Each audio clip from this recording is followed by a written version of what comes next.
dito yung galing, ah. Angel, buksan mo to! Ano bang nasa loob nito? Hello? Di kaya ito yung susi ng basement?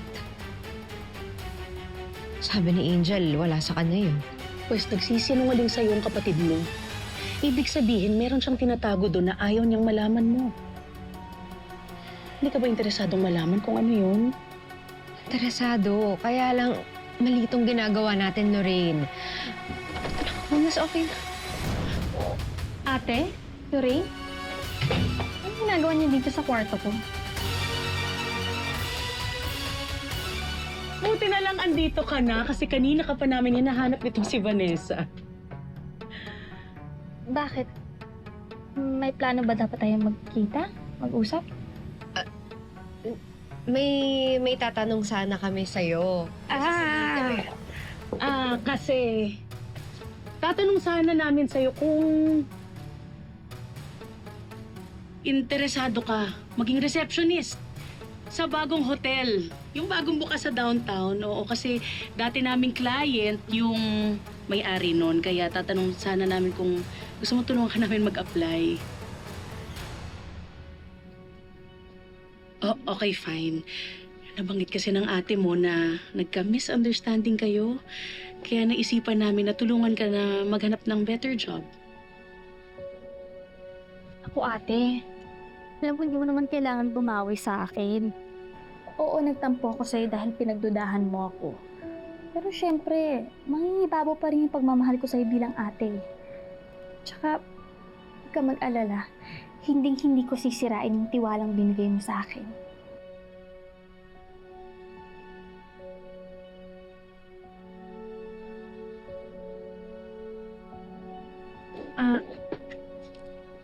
Mauna na kami. Oh, Message ka na lang kung interesado ka dun sa job. Okay, sige. Para? kain ka na lang ha, Angel. May food sa lakas.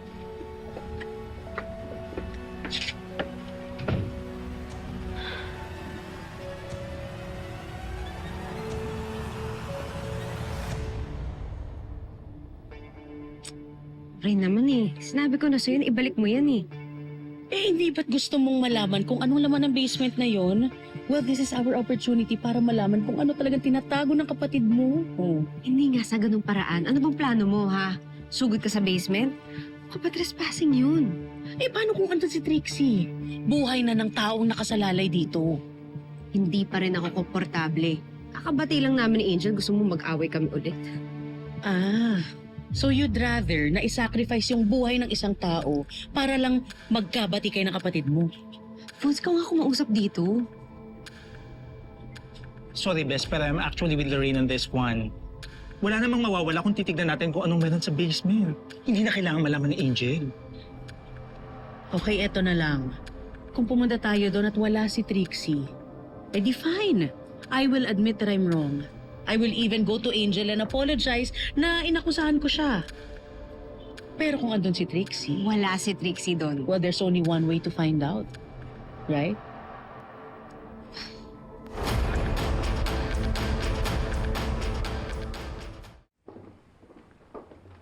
Ito po, Father. Para sa simbahan na to? Opo, Bishop.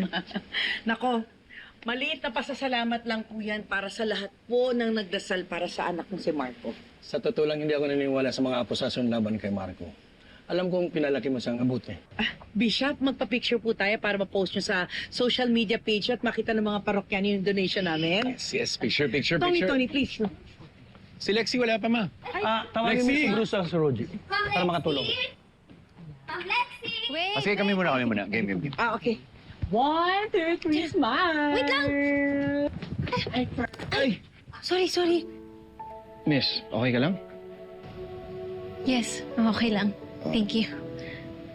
Bruce nga pala. Next time mag-iingat ka.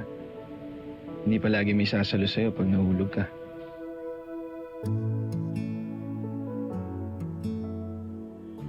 What's happening? Si Bruce, sinama ko para tumulong. Alika na, mag-picture taking na tayo. Ikaw yung pinay sa simbahan, di ba? Opo, ako po yun. Nice to meet you, boss. Anong boss? Marco na lang. Kasi kita dyan tayo eh. Ito nga pala yung mami ko, si Sylvia. Oo naman. Wala naman taong hindi nakakilala sa isang hermano mayo.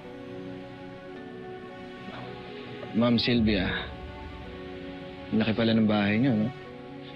Okay, let's take a picture. Come on. Picture? No. Lexi, stay here. Cut. Oh, dito ka. Dito? Oh, come on. Marco, ayan. Okay, smile everyone.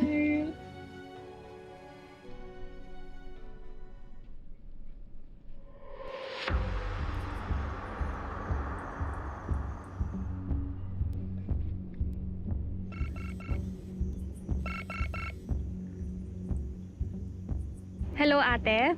Asa ka na? Papunta na ako sa hotel. Ayoko kasing malit sa interview ko. Tumawag lang ako para sabihin sa'yo good luck. Galingan mo kaya mo yan. Thank you, ate.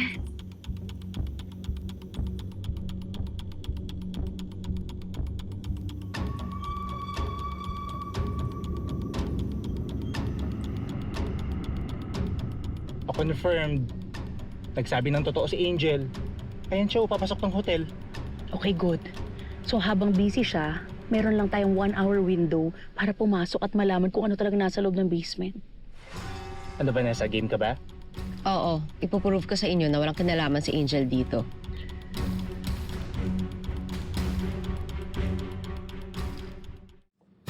Hello?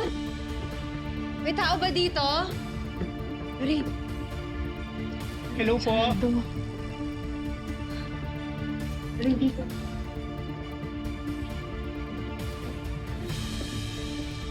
Hello?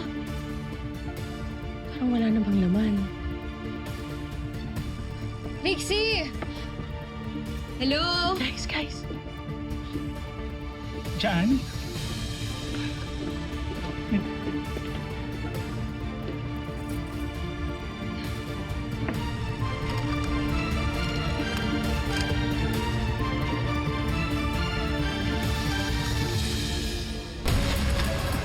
Lumapas.